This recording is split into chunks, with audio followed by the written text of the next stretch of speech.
had a recurring thought or dream lately.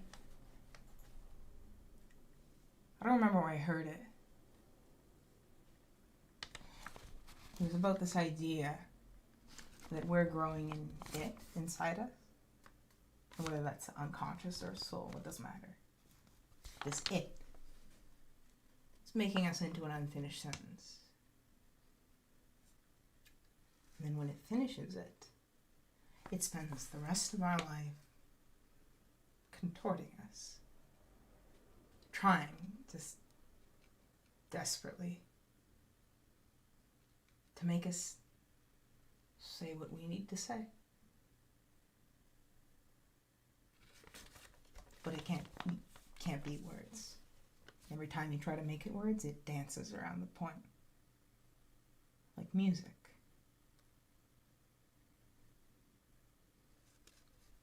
And then I wonder, I've heard a last breath before. It's a strange alien noise. And what if in that last moment we snap and we can say it and feel it, and it all comes out as just one groan, sound, or packet of breath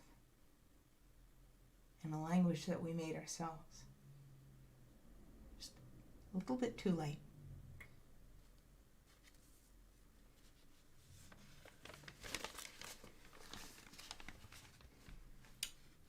So with that in mind, welcome to the show. Just bear with me. I used to spend a lot of time at the beach. And in fact, it's probably the place I most remember when I think about being home. Even though I was a long way from home, visiting, we rented a cottage. You know, for a long time, this was kind of a pristine memory. And you know, I don't say that lightly. It means a lot to me. Because sometimes you do this thing, or I do this thing with nostalgia, where I find a memory that I need, that I love, and I take it, and I play it over and over again, and I ruin it. Like worn out shoes that you bring out of the closet, because you need to remember a feeling in your step from way back when, and you break them. But I didn't do that with the memory for a while. I let it sit, and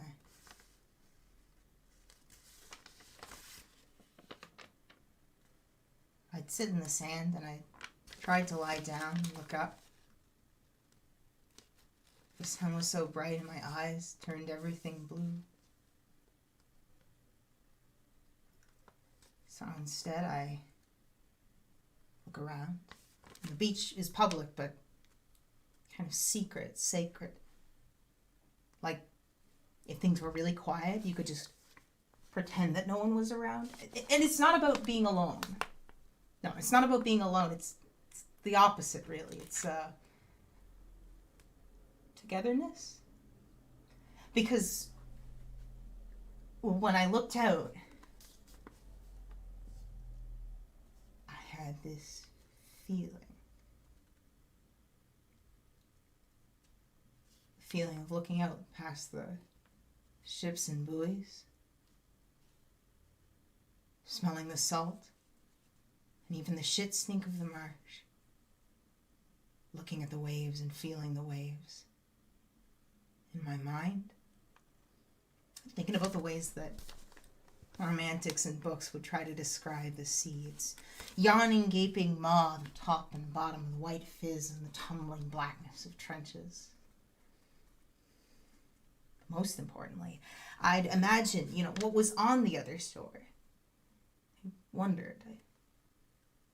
I felt the wonder of wanting to understand what was out there. If I could see what was there past the painted clouds, past what the eyes of the seagulls could catch, I wonder. I felt this wonder of wanting to know what people were doing, any people, what ways they existed on white sands, black, gray, any color. Just how they stood passively and walked barefoot from place to place. I wondered, if I lifted my arms, if I flew, could I see people moving from cottages, apartments, or shelters, or in cities, running taxis from here to who knows where, not going anywhere, just being in between. I hear music. And then I look out between me and the other shore. Besides the mist, there was the Confederate Bridge. It's a great gray monument to transit. That's the only thing I can see for miles. And on the bridge, I see the endless circus parade of cars, trucks, buses running back and forth, back and forth. And it's just close enough to be in sight, but it is far enough to be beautiful. And the music stops. Right then. The next year, the cottages were bought up by development projects. But I kept it close. I like a prized possession. I never shared it for a while, I guess. But, well, sometimes it's...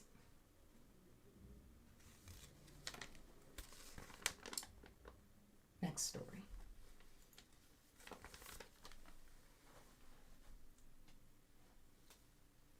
I had a best friend, Eric. I was 12.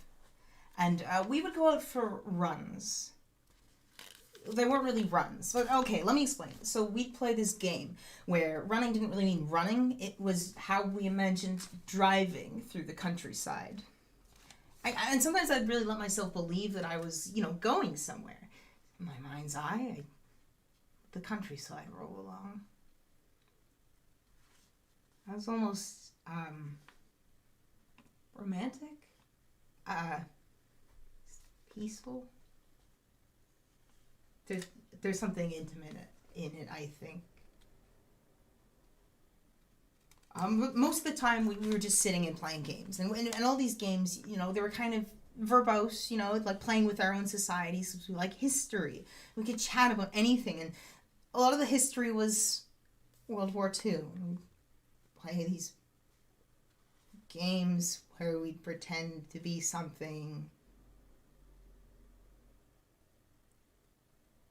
like a shell-shocked soldier, which I know isn't great, but I felt it was about empathy and feeling like you understood, not having control, which was very important for him. Anyway, one day we were out for a drive. Again, the drives are run. And we were on our way through Normandy. He wasn't talking today, so it was kind of a quiet game, and I just felt like I was running through the New Brunswick country. I just figure he's tired. I asked him a question, have you ever actually visited a beach? He looked upset. And that's where I go when Normandy has a coastline. He said no. And suddenly, up from behind us, there were headlights from a real car, and like a beat-up dark green Chevy maybe. His dad, he comes home, he makes a sharp left into the driveway and blows hot wind in my hair. And I don't even think he knows that he didn't hit me.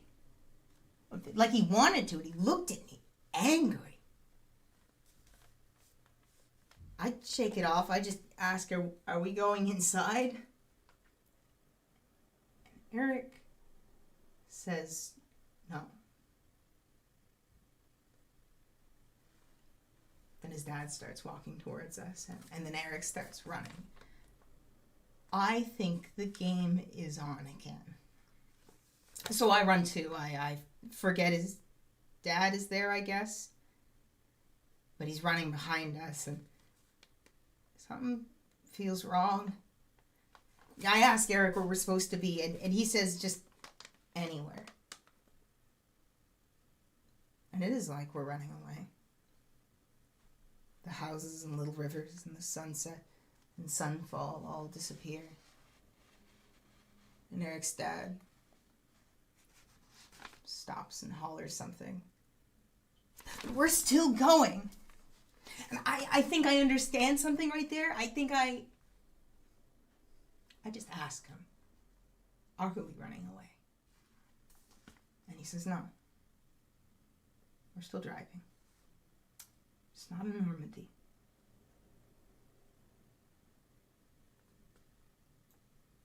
So I asked him if he's ever been to PEI. I take him to the beach. I try to catch up beside him. He's running faster than I've ever seen anybody run. I swear. And I'm gasping, just gasping, trying to tell him about the Confederate bridge and how the cars never stopped going. I described the beach and the sun, the blue under my eyes, and everyone and everything being there with me. So now it's nighttime. I didn't notice. And we're still running. But eventually, we see a white light. I realize we're on the wrong side of the road. And there's a moment of complete pause. Everything slows down. It's a complete shutdown. My gut kind of jerks inside me like a broken string, and my hairs stand up. There's a blaring honk from the car, and I yell at him to get to the side, which he does. He gets out of the way, and we're fine. But he steps on the head of a very small fox. Crushes it instantly.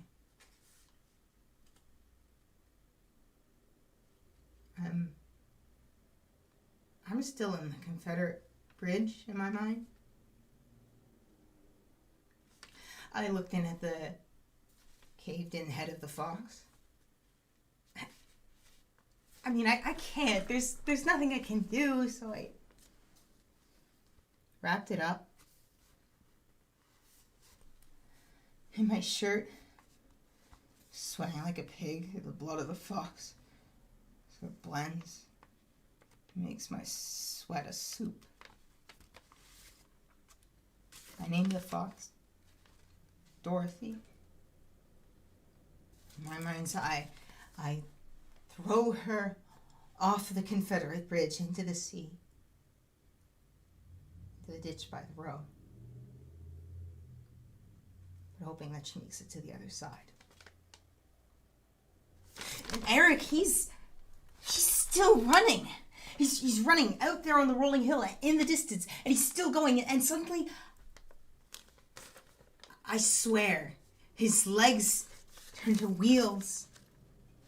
He's driving to this deep, inky fog like the bottom of the ocean, like the trenches, and then he's hovering there. And I sit and watch his little pinprick of light fades away. I must have gone home. Shook up. I see him the next day at school, and he looks wobbly and kind of hollow. But I think that's not him. He looks pale and punished, and I guess he didn't run away. Tells me I shouldn't have told him about the beach. We don't talk. Like, ever, until one time I have to know, so I've been bothering him, and I beg him. I'm like, what's going on? What happened? And he just says he's sorry that he needed to hate me.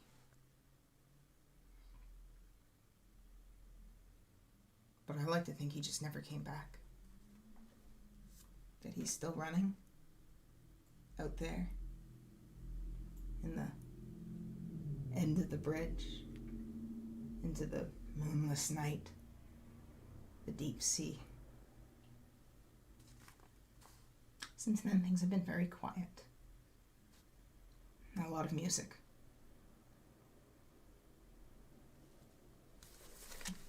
Spent a lot of time staying away from beaches to keep the memories safe.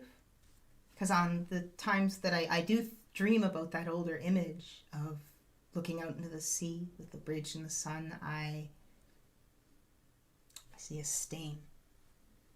Mangled red mess by one of the pillars. And there's a place at the end of the bridge, farthest from me, that's just a black hole with a dot of light in it.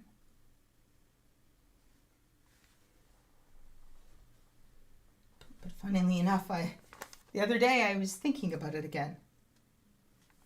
I felt the need to return, like all things, to the sea. And I saw it.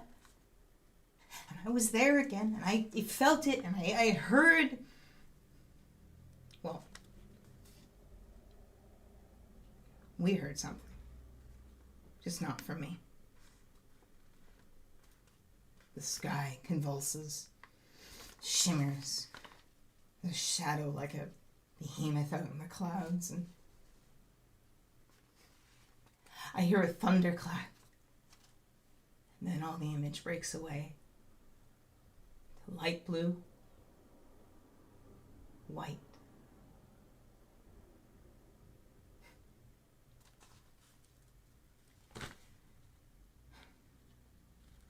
and that was it for a while.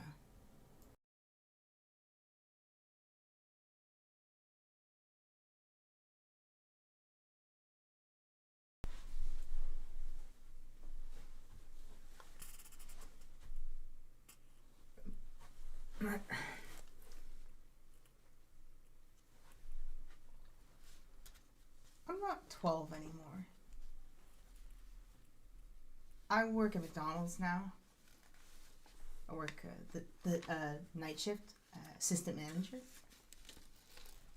I haven't seen the ocean in a while. You know, they leave the TVs on at night, even though the inside's always closed where I work. I don't know, I like it. I like to think it's for the cars passing by. A beacon of goodwill or nightlight. It's always news though on TV, and it's always fuzzy, old and dead, feverish and shivering. You know, I still like the way romantics talk about the world. And I still want music. I can't think about that time anymore. The memory's broken. But funny enough, it's not because of the message. Because I didn't hear anything. No, nothing clear or vague or coded, not a simple platitude. Just nothing. Well, that's fine. I don't believe in God, capital G. But what really gets me, what really keeps me up is how it didn't matter. How everyone on the earth could hear the same message. It's something completely different. The Christians are Christians, the Buddhists are Buddhists. Scientists are chasing behemoths out in the night sky. Let's say what we heard was some kind of cosmic formation. Some alien ghosts strung out on the machinations, dark matter, whatever. What if that was its last stand? You know, and it tried to tell us everything that it could, like someone would while they were dying, trapped in the endless observation of the world's shittiest reality TV show. They're trying. And this wasn't enough. And there really is no sharing love or memories. And ultimately telling you about the beach is just futile music. Patterns skipping out into the blankness of space. I mean, if my nostalgia doesn't mean anything, then my question is, why does it hurt so much?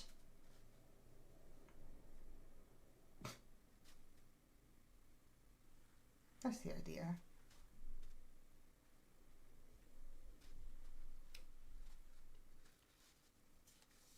You know, I have this wish. Maybe it doesn't make sense. But I wish I could see the stars without going outside. Where I live, under an underpass by the highway, there's so many stars. I know there is, but even without streetlights, even when I do go outside, I can't see them.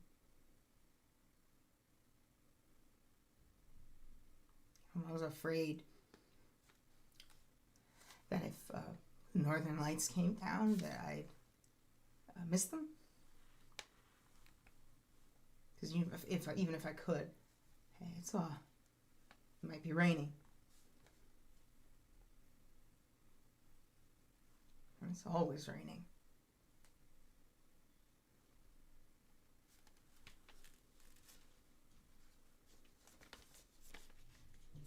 That can't be it. Can't be it. So maybe I see Eric in the mall, one of those 90s malls with the fluorescent lights, with the white that's just a little too cool, a little unsettling. He's sitting under the sunroof or standing with groceries, and we look at each other like deer caught in headlights. I wanna hug him, but I don't.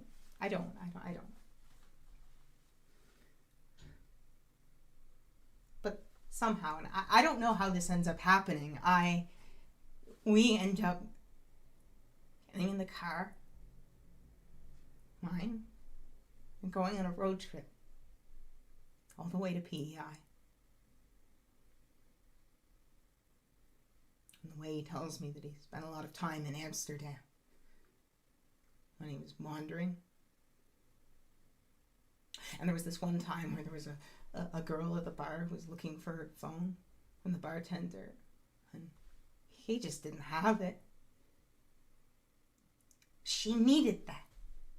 She needed that signal, that speck of light or something so bad, but he just didn't have the phone, and she panics, and she runs out of the store. So Eric follows her and sees that she's ran through a crowd of tourists and dove into the aqueduct, returned to the sea,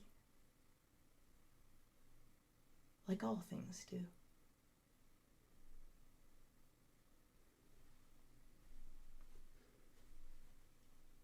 And then we were at PEI. We were at the beach with all of the sights and the light, blue under my eyes. And just then, I felt my feet tingling, shimmering, my skin separating, my body splintering. And I started rising. So did Eric. And we became doves, no, seagulls. And rose above, rose into the clouds, and we could see everything. All ways, all walks, all people. Shining in light into the deepest, darkest trenches. I could see all ways that people live and needed to. I went higher. It became clouds, cumulo, stratum, nimbus. And just then it started raining.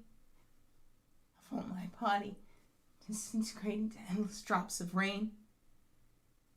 And I returned to the ocean, as all things do. And there, where the sea turns white and the sun hits it, that's a blank page. So maybe you don't feel anything when I talk about the beach. Maybe you've never been to a beach, but on this page, maybe you close your eyes and you can see the forest. Deep and old.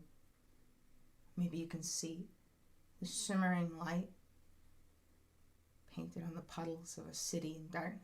Maybe that's yours. And in the white blank page, I can see everyone's.